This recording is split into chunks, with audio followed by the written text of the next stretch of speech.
माघ पूर्णिमा माघ मास का अंतिम दिन होता है। इसके बाद फागुन मास लग जाता है। आओ जानते हैं कि क्या है माघ पूर्णिमा का महत्व और पढ़ते हैं इसकी कथा। माघी पूर्णिमा के दिन संगम पर माघ मेले में जाने और स्नान करने का विशेष महत्व है। पुराणों के अनुसार माघ माह में पूर्णिमा के दिन देवता धरती पर आते हैं और गंगा में स्नान करते हैं। इस शुभ संयोग में दान पुण्य और मंत्रों से उन्हें प्रसन्न किया जाता है।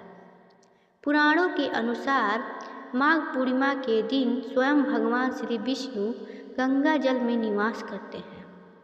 इस दिन गंगा स्नान करने से विष्णु की कृपा मिलती है तथा धन संपदा, लक्ष्मी, यश, सुख, सौभाग्य तथा उत्तम संतान की प्राप्ति होती है। माघी पूर्णिमा पर गंगा तथा अन्य पवित्र नदियों तथा सरोवर तट पर स्नान करके तिलांजलि देना चाहिए तथा पितृतर्पण करना चाहिए।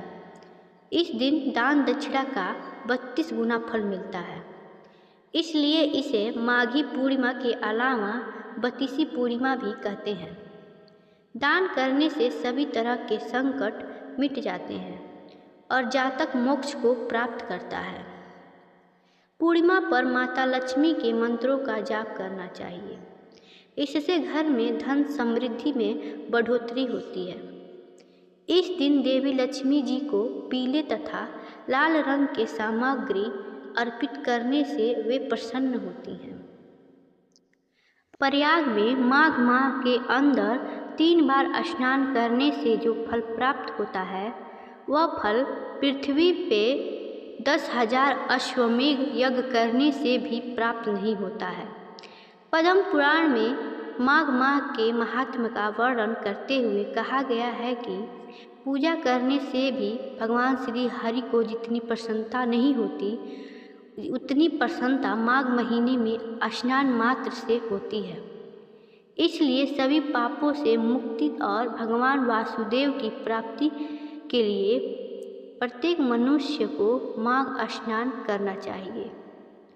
माघ पूर्णिमा व्रत की पौराणिक कथा के मुताबिक नर्मदा नदी के तट पर शुभ्रव्रत नामक विद्वान ब्राह्मण रहते थे, लेकिन वे काफ़ी लालची थे।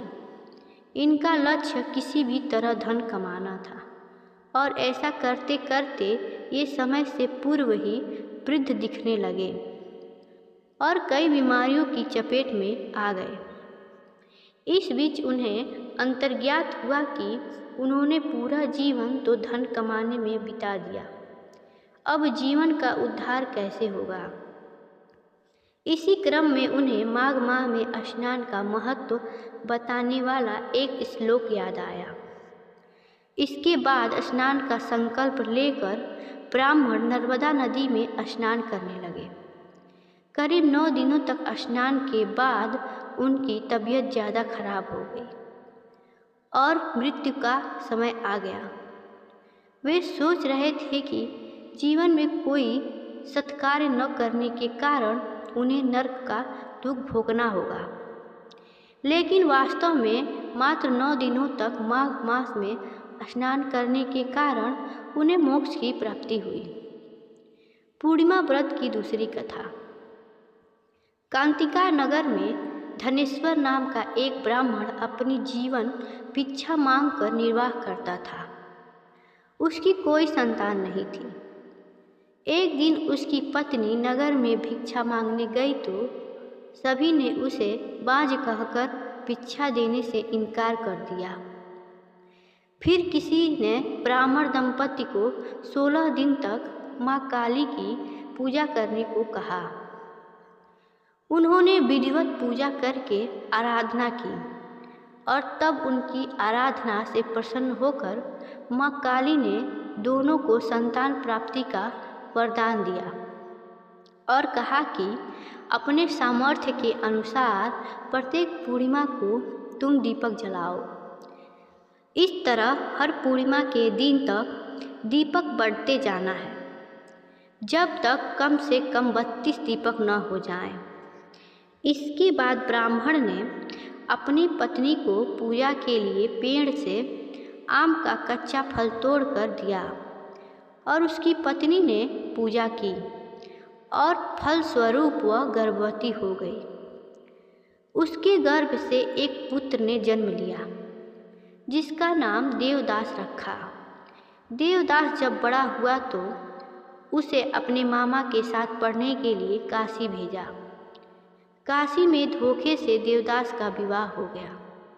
देवदास ने कहा कि वह अल्प आयु है, परंतु फिर भी जबरन उसका विवाह करा दिया गया।